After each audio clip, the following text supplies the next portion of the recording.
Welcome, welcome, welcome, everyone. My name is Marie-Yves Nadine Jean-Baptiste, and I am the owner of the Saint Yves Law Firm here in Towson, Maryland. I am broadcasting live from my office here. And I wanted to take some time out with you all today because I wanted to go over some of the changes that's been going on. We've had kind of a pretty busy last quarter with COVID taking hold of everything and kind of just turning our lives upside down. So I wanted to start doing this Facebook Live every single Monday to basically talk to the public about the things that are going on and the changes that are occurring both in our courts and in the laws, whether in the family sector, or the tax sector, or the estates and trust sector. So some of the things that I wanted to talk about today are the changes to the PPP loan that everyone has, not everyone, excuse me, but most business owners have applied for through the Small Business Administration. I also wanted to talk about some changes that IRS has rolled out with the CARES Act as a result of the CARES Act and the economic stimulus payments. And I also just briefly wanted to talk to you all about the changes that are taking place in some of our courts. So, as many of you know, I am located in Maryland. However, I do not practice in all of the counties in the state of Maryland. My counties primarily consist of Prince George's County, Montgomery County, Baltimore City, Baltimore County, Howard County, and Harford County. Um, so let's just dive right in to some of the changes that have been going on. As I said, we've had a busy past quarter. So some of the things that have been significant in the PPP is that when it first came out, it was 75-25. So 75% of the PPP had to be used for payroll and 25% had to be used for other things.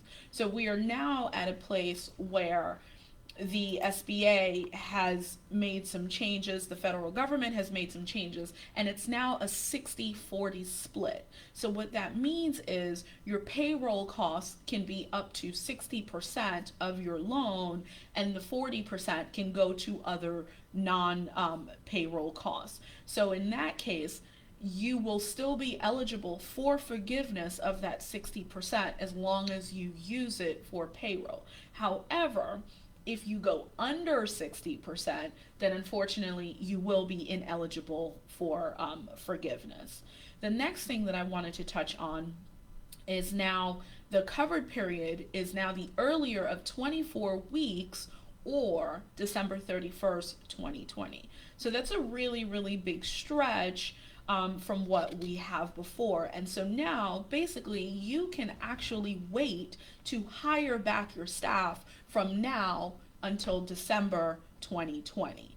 And that's actually really, really good because, as many people know, unfortunately, some people are making more money being at home and on unemployment as opposed to coming back to work because some people may not have, that much to do and they might come back for part time and so forth and so on. So, having all the way to the end of the year to hire back your staff when things pick up a little bit and hopefully we have a vaccine is really, really good for employers. In addition to that, the loan period has been extended from 2 to 5 years, which to me is pretty excellent. Now, also as far as the loan forgiveness application, initially when SBA came out, they had a really lengthy application, kind of like their disaster loan application, which is just extremely lengthy. However, now they have what everyone is calling an easy form. So in the event that you are an employer and you've received the PPP and you would like to apply for forgiveness, the application for forgiveness is in fact on the SBA's website, and it's a lot more streamlined and a lot less complicated than it was initially. One of the significant changes that I want to touch on is the 10% tax penalty that we usually have when you take money out of an IRA or a 401k early. So right now we have the CARES Act. The CARES Act has created a ton of benefits for individuals who are, suffering as a result of COVID-19. And one of the biggest benefits right now is if you have an IRA, if you have a 401k, if you have any kind of plan, a retirement plan where you would be subjected to the 10% early withdrawal penalty under the CARES Act, if in fact someone in your household is suffering from COVID and you had no choice but to take that money out, you have 3 years to put it back without incurring that 10% penalty. In addition to that, it will be it will be treated as if you roll that money over into a another tax-free account. So it receives tax-free treatment. However, keep in mind it's the law, so there are many, many exceptions, and there are many things that one must do in order to actually receive that benefit. Now, turning to COVID and divorces. One thing that I've seen during COVID is, unfortunately, we've had a rise in divorces because people are under the same roof and there's a lot of things coming out and so forth and so on. But one thing that people are not aware of is that if you are a business owner and you are married, if COVID has impacted your business, that means that it now has and you are looking for a divorce, it now has impacted your business assets. So your divorce will not look the same way it would have maybe if you got divorced last year when things are a little bit better. There are a lot of different tax ramifications that go into divorcing couples already, and so now when you're adding COVID onto it, excuse me, that's Towson firefighters. So now when you're adding COVID onto the fact that you are divorcing and you have these assets, unfortunately, it creates a more complicated tax situation. And it is very, very helpful that you have an attorney who can help you both look at the possible tax ramifications and the consequences of your divorce as a whole. The next thing I wanted to touch upon is the economic payments. And seniors who are in nursing home facilities, assisted living facilities. I actually used to work for the Maryland Department of Health, where we helped implement the federal rule onto the assisted living facilities. And so I have a lot of knowledge about what goes on in these facilities and so forth and so on. And one thing I can tell you is when you are a senior in these facilities, all of your assets count for Medicaid planning, and it's very, very important that you take certain things into account, such as liquid assets, non-liquid assets, and so forth. And so one thing that we've been seeing is that nursing homes and assisted living facilities have actually been taking advantage of seniors who are receiving the economic stimulus payments. And the IRS has recently issued directives stating that this is not to occur, that these payments are not to be considered assets as far as taking into account whether this person is eligible for Medicaid services or not. So the IRS has been very, very clear. This money does not belong to the nursing facilities. It does not belong to the assisted living facilities. It belongs to the individuals. We've also had directive come out regarding deceased peoples. One of my area is deceased persons, excuse me. One of my areas is estates and trusts, and so I've had a lot of my clients call in and say, "Hey, Marie-Yves, you prepared my taxes for my deceased sibling or my deceased spouse or my deceased parent some time ago. I received a check in the mail for X number of dollars. What do I do with it?" Or I received direct deposit for the economic stimulus payment. What do I do with it? Well, the IRS has been very, very clear. Please send them back. And so the IRS has been very clear also with the nursing homes in letting them know this is not your money. This is the money for the individuals that are in this facility. You are not to count this towards their assets.